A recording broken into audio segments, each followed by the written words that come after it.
अर्णव खैरे आत्महत्या प्रकरणावरून उद्या दुपारी 12 वाजता भाजपचं आंदोलन ठाकरेंच्या सावर जात भाजपला सद्बुद्धी आंदोलन करणार अमित साठम आणि काही महत्त्वाचे नेते होणार सहभागी। ठाकरेंची शिवसेना आणि मनसेनं भाषा आणि प्रांतवाद पसरवल्याचा भाजपचा आरोप।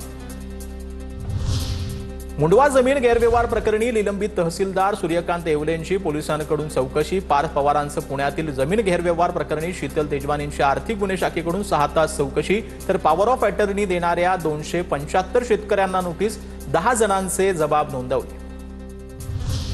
मुंडवा जमीन गैरव्यवहारातील शीतल तेजवानी चौकशी प्रकरण। माझ्याकडे जमिनीच्या व्यवहाराबद्दलचे सगळे कागदपत्र आहेत, मी सगळी कागदपत्र देण्यासाठी तयार। पोलीस जबाबात शीतल तेजवानींची माहिती, मी सगळ्या मूळ मालकांना भेटली असल्याची देखील यावेळेला तेजवानीची कबुली।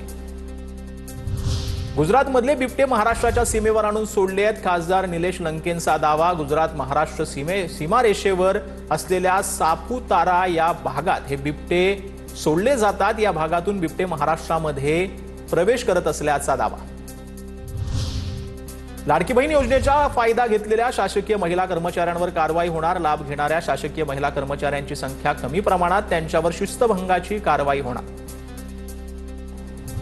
नागपुरातील हिवाळी अधिवेशनाची कामं आजपासून पुन्हा बंद। कंत्राटदार संघटनेचा काम बंद आंदोलन करण्याचा निर्णय। थकीत 150 कोटी रुपये दिले नसल्यानं आक्रमक पवित्रा।